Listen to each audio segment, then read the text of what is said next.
All right. So pull out your copy of the spreadsheet.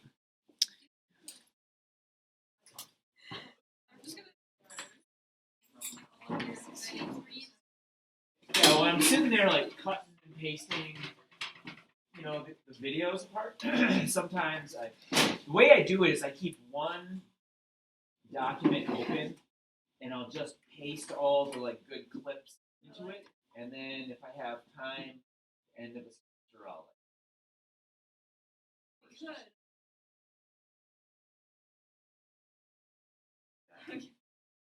That's something I'll do with my daughter at home tonight. 8. What? Which one? She's gonna be 8 tomorrow. Ooh, Tomorrow. She's that's different than 6. Yeah, I know. It's moving. Time's moving fast. She is. She's gonna get.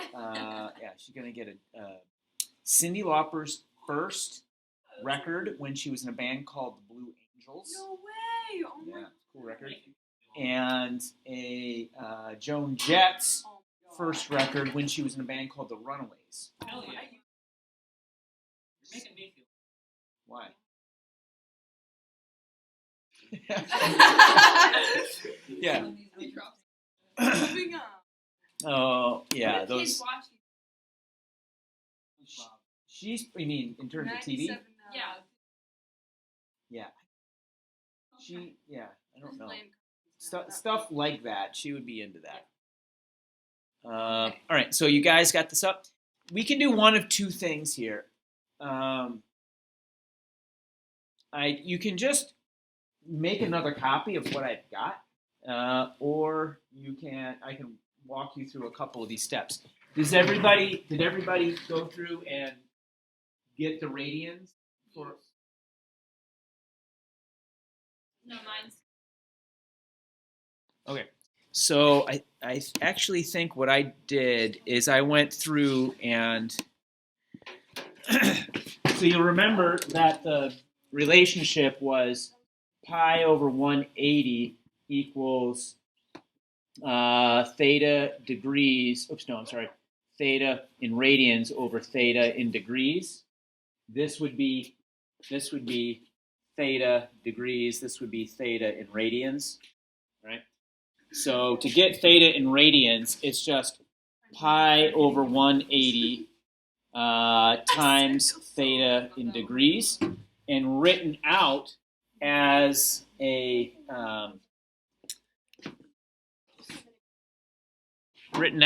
equation that would be. Does anybody want to say it? Yeah. Okay. Okay. So let's make it bigger. Yeah. It would be equals pi, and then you just click on the thing, and you have to close the parentheses for it to actually be pi, times theta degrees, which you just click that cell. Oops.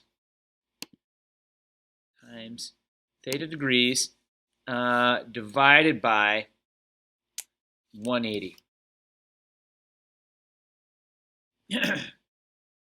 And there it'll give you the value. And then you can just drag that down your whole column.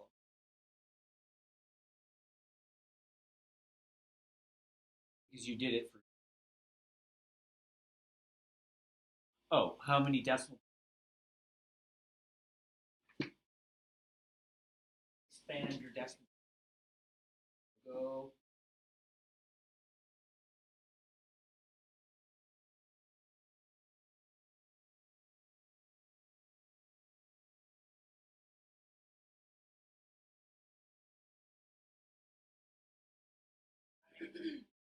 Oh, 8 B values.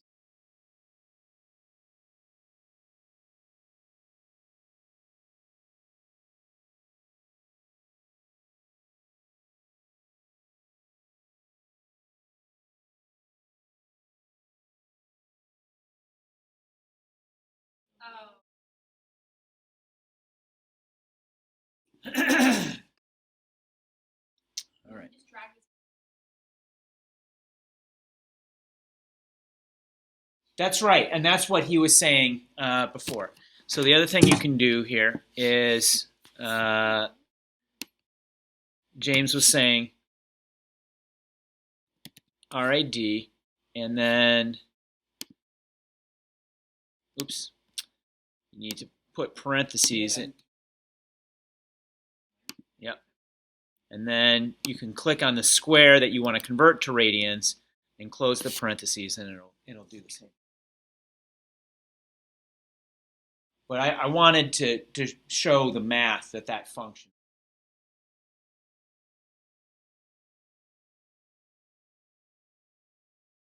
I was doing 3 because I don't need. I mean, how do you change them? This key right here, these two keys. This one moves, like lessens the number of decimal places that are showing, and this one increases the number. And you can just highlight the entire column by clicking on the letter of that column at the top. And you can do it for the whole.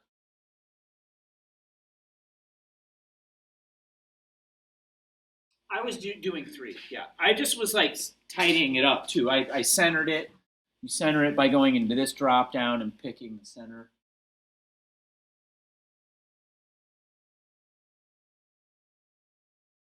Yeah.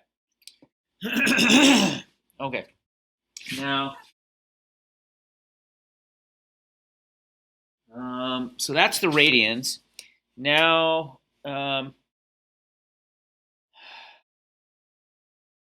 next thing you can do is go over here to the sine function, and so I don't know, I guess I'm excited about the project. So I've been doing stuff with it to try to prep it. But what I did was I put an angle column, an angle in degrees. Let's put that here. Degrees. Oops, no.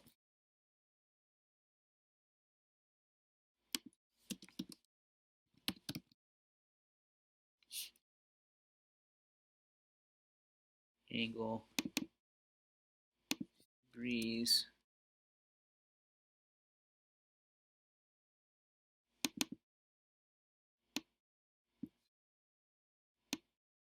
Oops.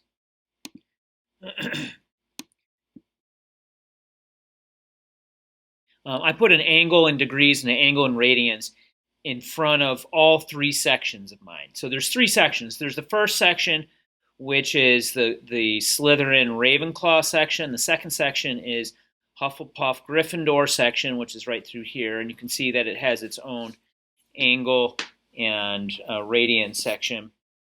And then I made a third section over here, which is for the actual function that we're going to compare all this.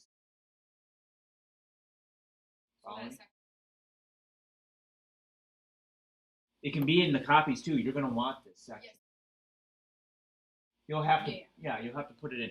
And the way to add a column is you can highlight a column and then go insert and column left or column right, whatever, and it'll put another column in for you. And then the other thing that I did is I went through here, and for each of the different functions, the sine based on r measured, the sine based on r calculated, the cosine based on an r that you measured, the cosine based on, the cosine that was based on the r that you calculated, and then lastly the tangent based on the measured values. I color-coded them, and I added 2 columns for each of them. I added this, what I called sample variance of sine r measured, and then I calculated this little part of, if you remember, the standard error. That was this expression where it was the square root, the sum from I to n x sub I minus x bar, which is the mean, squared over n minus 1. That was the standard deviation, and the standard error of the mean equals the standard deviation over the square root of it. Those are the two expressions. And I told you that this was a value that we're going to use to get a sense of the precision, and this was what we were going to use to get a sense of the accuracy.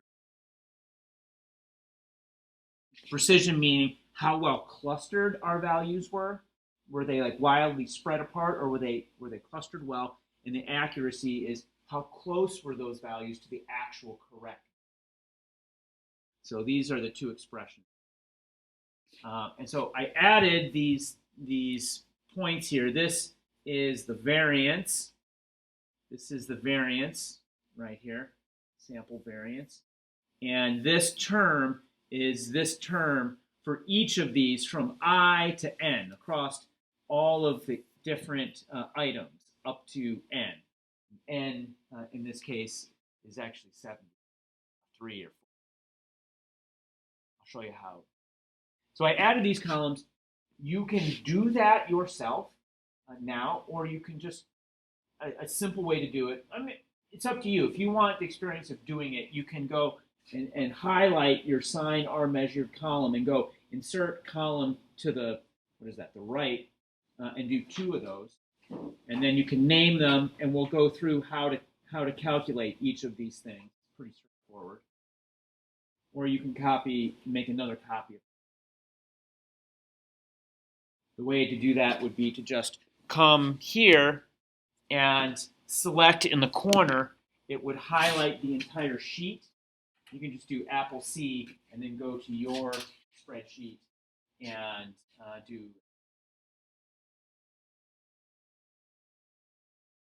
Anyways, I'll show you what I did. So this variance, you'll remember when I was showing you the curve, I had all these data points over here, and we were calling the variance the difference between your measured value and the actual correct value for the sine function or whatever trig function. So let's click into one of these. Yeah, this d3 over e3. So, oh, yeah. So what I have is the difference between this value, which is the value that you guys measured for the sine function, right? Because we figured you guys started filling out the sine function. Sine is y over r. Here's y, here's r. So this cell should say equals what? If this is our y value and this is our r value and sine is y over r, what should the equation be in this cell?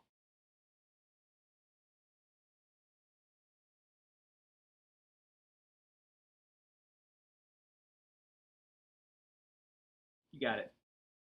That's it. And that nomenclature is the way that James does it. And that's certainly a shorthand way of doing it. I wrote D3 over E3. I like explicit cell references because maybe there's something in that column like below the table that I'm doing that I don't want to interact with the formula that I'm using. But it doesn't matter.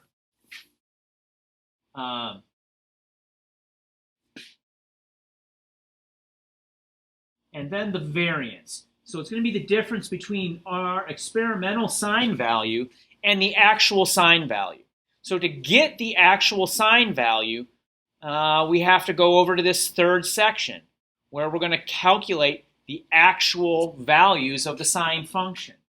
I have the angles, the radians, and then in each of these, I have the function. And this is the way that the computer is going to return the value. So in here, you're going to type equals sine and then parentheses, just the value in radians that you want it to take the sine of.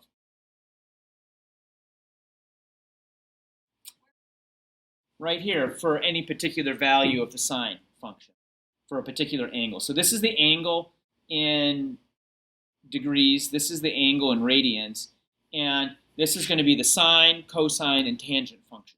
The correct or the true value, right? That's being returned by the calculator. And we're going to use that value to compare to our experimental. We need that to figure out the variance, how our value varies correct.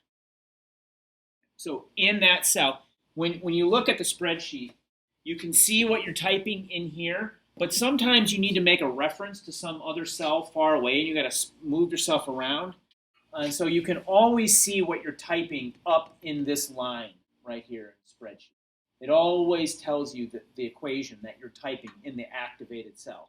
So I'm in here, this cell is activated, and it's a little bit small to see here, but it says equals sine of BC3. And BC is this column and cell, row 3. So that is the sine value of that amount of radian. Yeah? Skeptical?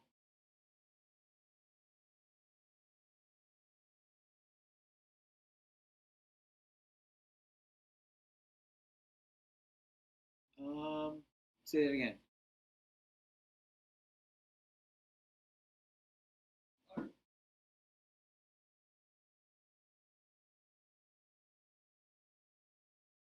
Yeah, that's right. I would move them over.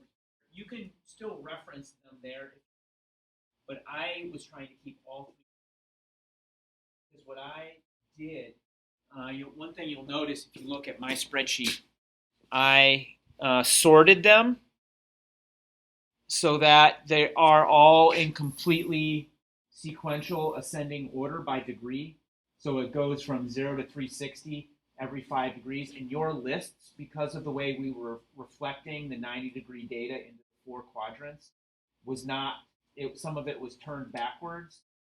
I wanted to be able to sort regions of data independently. I didn't want to have to sort the whole table all at once. The reason I did that was because I added this other area here that you'll have to add. And I'll show you it on the Slytherin area. I once you get the variance and this and the square of the difference values, then you can use them to calculate the standard deviation and the standard error of mean. So here's the standard deviation, here's the standard error of the mean for the 5 functions. The 2 sine for the measured and calc, the cosine for the measured and calculated r, and then the tan. And so this has been stuck in between. This one is sort of like the table that is going to give us the actual error measurements that are going to tell us how good our data is.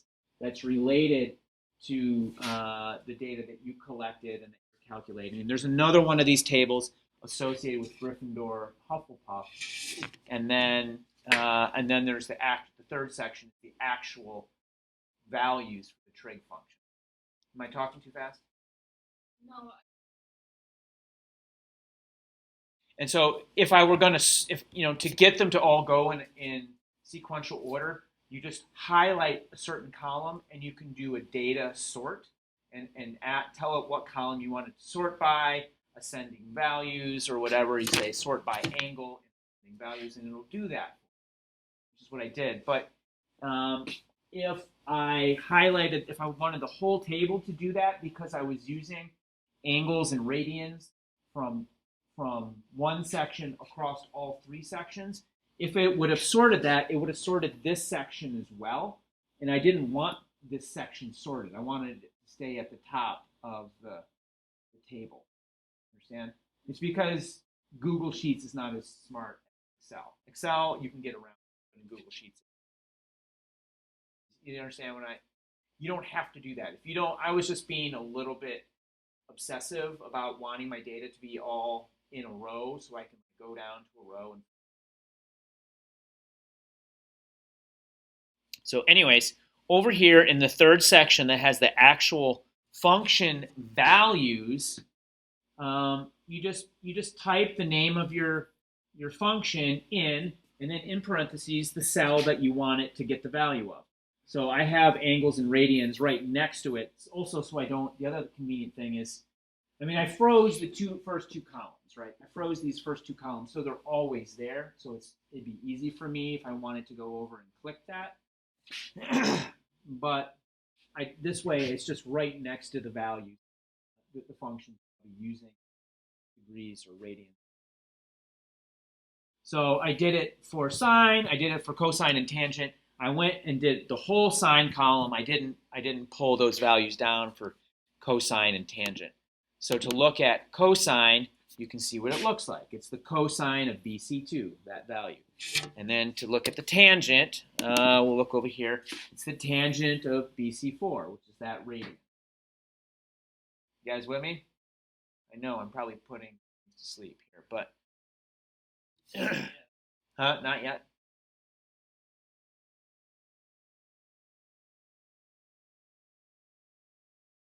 Oh, you need help? Don't let computers. I promise you, you're smarter than that computer still. Yeah. So I'm just going to draw all of these values right down to the end. Now, so I have all of my cosine and tangent functions. And whoa, dude, look at that tangent function right near 90 degrees. That is crazy. Let's...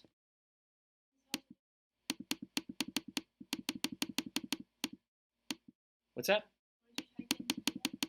I didn't type anything in. I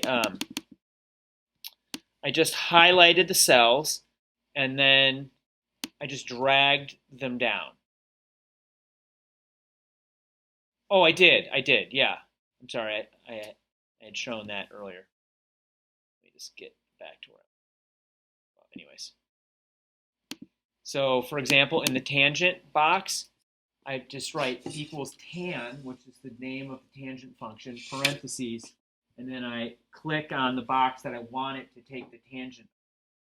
It has to be in radians because the function is defined in terms of measuring radians. Yeah, James. Yeah, but it will. You have to. It's not tan. You have to. There's something you have to do to get it to know that it's reading in degrees. So if I just click BB2 instead of BC2, well, no, not that one, because that would 0 equals 0. But for example, if this one, if I was doing BC4, rather than taking the radians, if I clicked 10, it would think that was 10 radians. Which would, you see what I'm saying? Yeah, I'd have to tell it that it was reading, and it's just easier to get it.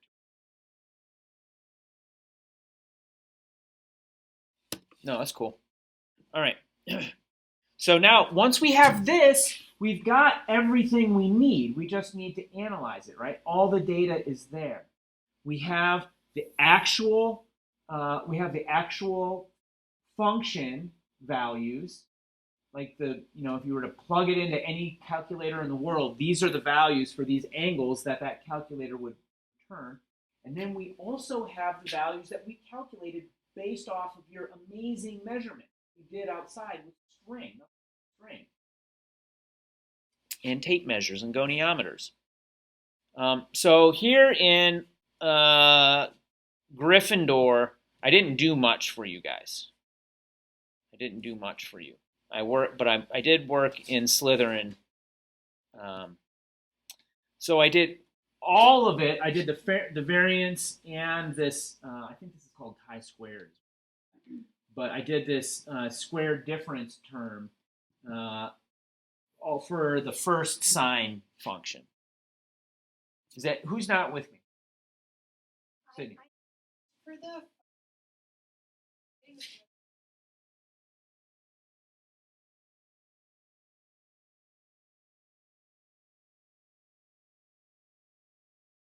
yeah, it shouldn't be angles. You shouldn't use angles. Remember that you should be using radians. That's why we did radians. This function, sine, reads in radians. So that's why.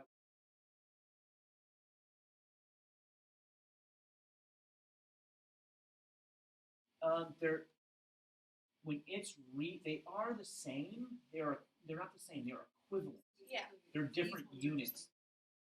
And so when it reads that, it's reading 5 radians, right? It's reading 5.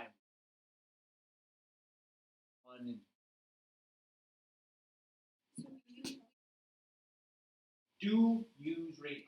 She was using. Who else? You good? Who else? Okay. Do them for all. The sine with our measurement, the sine with our calculated, the cosine measured and calculated, and then the tangent, which we only have one of those.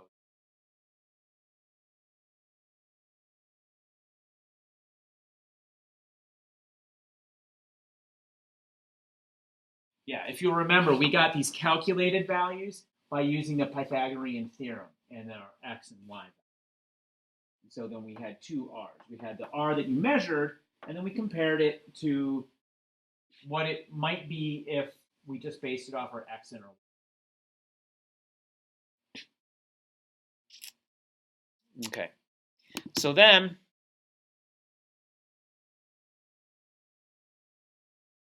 let's do the variance. Did you guys put in columns for your variance and this chi-squared term? Insert a couple columns. So you just click on, for example, your sine column, and then insert, go to insert up here. And maybe I can make this bigger.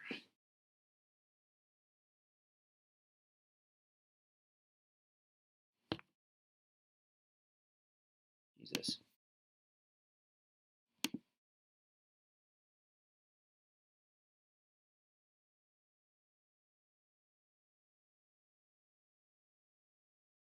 Does that make it easier to read? Which? This? Okay.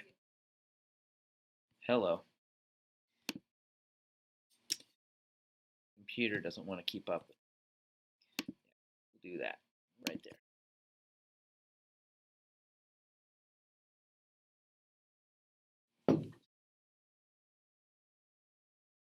By the way, I wrote all that stuff on the board. Do not let my ability to write that on the board stress you out. I'm not expecting you to be able to that equation for the standard deviation. I was writing it down because I showed it to you. I wanted you to be able to understand it. I'm not expecting you to remember. Okay, so let's go into. You guys with me yet? Do you have the columns for your variance?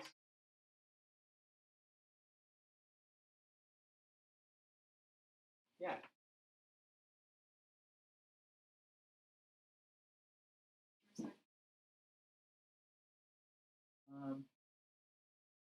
Now,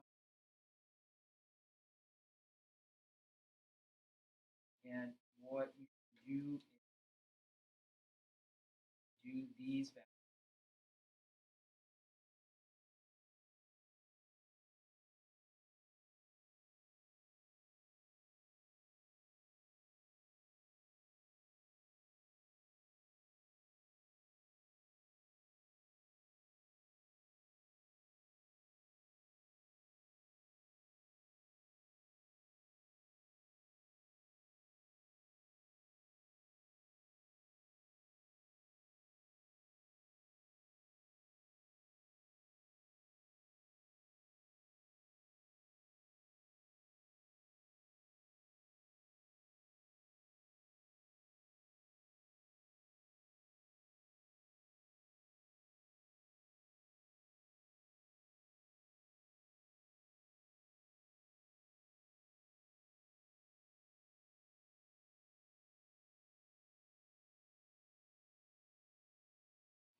pull up.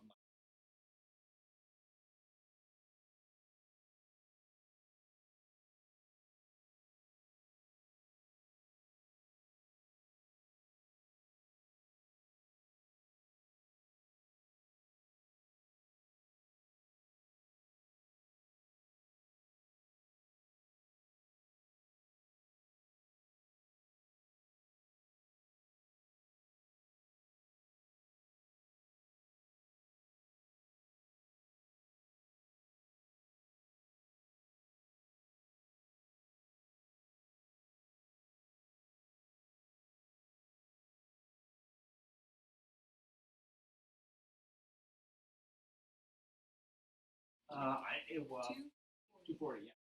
Am I burning time here? No, that's fine. Yeah, that's fine. Yeah. Whatever you need. Okay. So, Molly, what you should do is when you go home, work on filling out the rest of the table. You won't want to drag everything down. You have to think about. You can watch the video. There is a video that I had, although it's probably not the best video. If you have, here's your sine function. Here's quadrant 1, quadrant 2, quadrant 3, and quadrant 4. All right, because this is theta in this direction, and here's sine theta in this direction, like this. This data can get translated here, but it's if you just drag it down, it's just going to copy that data like that, and that's not what you want.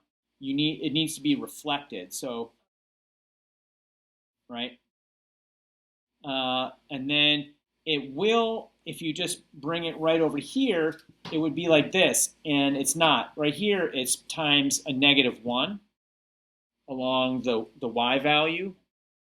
And then here it's -1 and reflected on that side.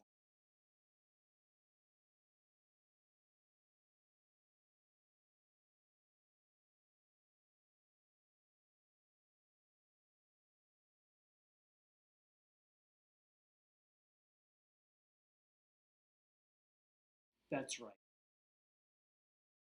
No, that won't work, because even if you do that, you would get this data, but then you'll have, the way we did it was the numbering went from 0 by increments of 5, 0 to 90, and then it started at 175 and went down. And that way we set it up so that you could just copy and paste whole blocks of them. It was a little bit tricky. But if you get completely lost, you can just copy and paste, right? Or see how it is here, although I've sorted. But it's also in the video. I want to move on. All right, so for the variance, it's just the difference between the value you measured and the actual correct value that we get from the computer. Yes, Mars. Yeah, the dollar sign, I put the dollar sign there because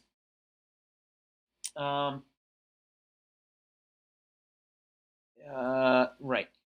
Because I wanted to be able to copy this whole column. Once I got this answer, I wanted to be able to copy it and paste it here for this one, because I'm comparing it to the same correct function value, but I want this value to be relative, but I wanted this to be absolute. See, right? So Yeah, no, I get it. when I was calculating this, I wanted it to be the difference of this cell with the sine function, the actual sine function, just like I wanted this value to be, the difference between that cell and the sine function. So I wanted to be able to copy this column and just paste it right here. Keep that cell always pointing to BD3, but then have this cell float in a relative sense to where, see what I'm saying? Yeah, that's why I put the dollar sign in there. It's just a shortcut.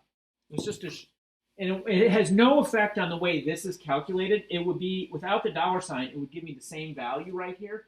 I was just trying to be smart about saving myself work when I copy this and paste it right here. I was looking forward towards what other work I needed to do. Does that make sense?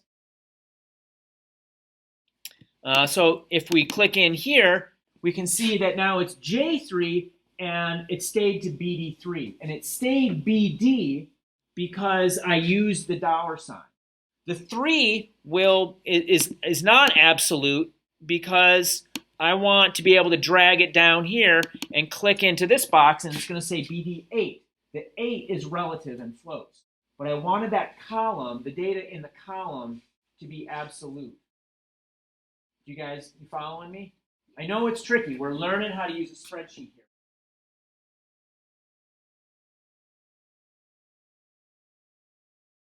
Okay.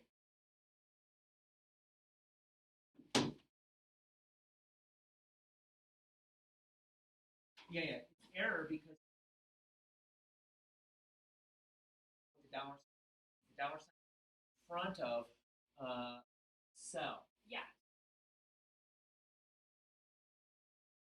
What?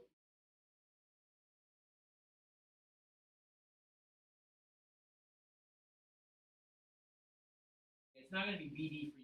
It's going to be 8.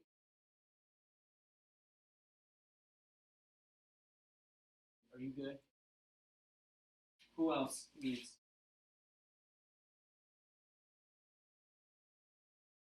Yeah, when you add a column, you can just do Apple Y, like Command Y, and that will like do it again.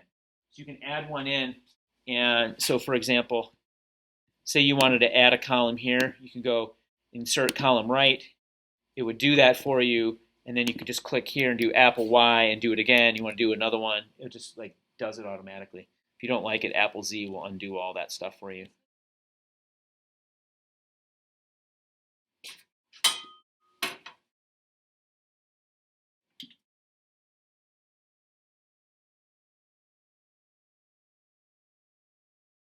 Yeah. If you guys get good at this, this is like a real job skill. It's a real skill. Jeez. Maybe not the job you want, but certainly a job someone will pay you. Okay. Has everybody got the variances? The difference between the next one is this column. Sydney, you're welcome to do it. Go ahead and get it. So this is just the difference between x sub I, which is, that's what this is x sub I, the variance, and x, I called it sub b, which is for bar, x bar, the x bar. And you'll remember in our expression, we have standard deviation is the square root of the sum from I to n of x sub I minus x bar squared, and we're over n minus 1, I think. Where x bar is the mean of our variance. The mean of our variance. So shit, where do we get that? Right? This is where we need to add this. We need to add these columns here.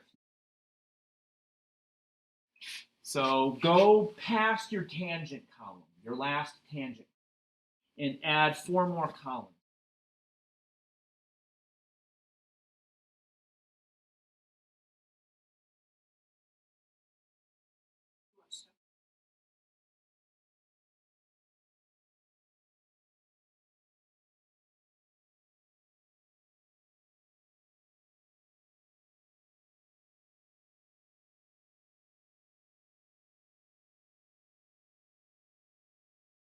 Only do.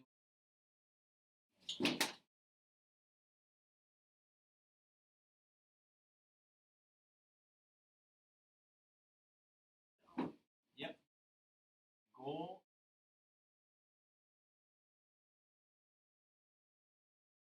The hardest classes can possibly.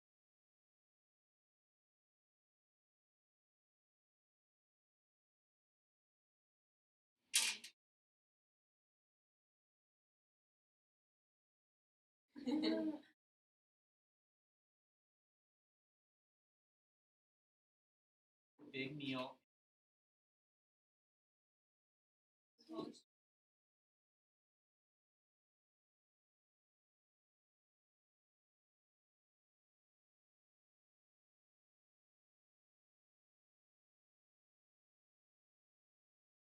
Did you figure it out? So you make these columns and sine, and then the four function values: the sine for the measured and calculated, cosine for measured and calculated, and the tangent measured. And then we have to calculate mean variance, bar x, which is this term right here, bar x. And so the way we do that is like this. The mean variance is just the average of all the x sub I terms, of all of our variances. Mean variance is just the average of all so there's the difference between the actual value and your value. That's the variance. And the mean variance is just the average of all of them. All right? It's just the average of all of those. And so that's what we're doing. Equals average, and then in the parentheses, h dot, yeah. Please. So you wouldn't say the You too, mean James. Nice to see you. Yeah, it's because, yes, it is a mathematician will call it the mean within The Google Sheets. average. When Google Sheets says average, they mean mean. All right? Yeah. Not to be mean, but they mean mean. If you get my right. And it's in column H. We're using the standard James Godeke notation there.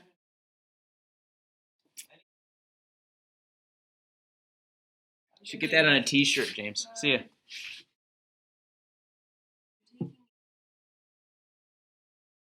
I just want to make sure my H is the same.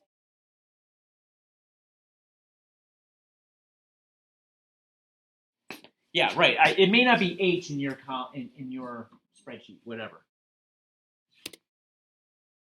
And you won't be able to just drag down, right? Because they're all different. They're all a little different. Yep. And then, and I got to figure out what column it is. So for me, it is going to be K for ClePack. There we go. Do I have all these values? All right. I don't need to. There we go.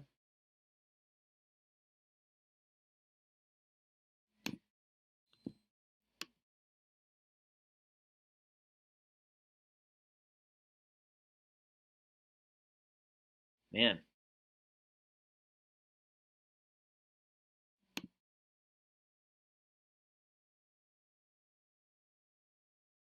So I don't need to fill out this whole table. I don't feel like we need. Yeah. The bar x. So it's just the average of that column x sub I, your variance. So you can just type in here, for example, average, and in my spreadsheet it's HH, average parentheses HH. And if you look here for me, H is the sample variance. Yeah.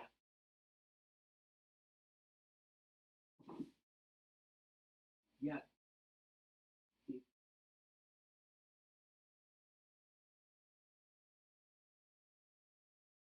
Because should be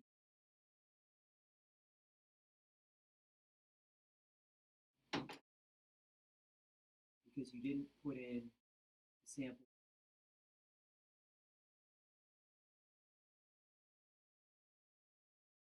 Cosine. So cosine then there's the actual. And the difference. You see here. Cosine, you didn't put them in. why You is need it to like, there? highlight this and insert I two don't more know. columns. I Yeah. was just, And I so, was up so you know, here you'll and have to then I insert just pulled two out and it columns was for this one, two surprise. columns for that one, for that one. Then Okay, good. do I was this about to for put each to be able.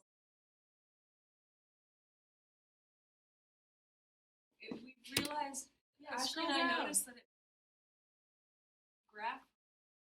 No. Oh, you copied you copied this my spreadsheet? Yeah, I did this. This is so Did you? Oh, you me- guys- he No, maybe I did on that. yeah, you must have copied some of the columns and then it just copied the chart Okay. over. Yeah. No, that chart, I didn't want to show that to you yet, but this is Revealed itself to me. yeah, this chart is what I want your thing to, and like, just to get you excited, now that you've seen it, if the cat's out of the bag, your data's freaking amazing. Yeah, but who's the? That was Slytherin. Okay, well I want to Oh. see mine. Yeah, well, you have to see yours. You'll get there. But the red is the actual value, and the blue are the values you calculated using nothing but string.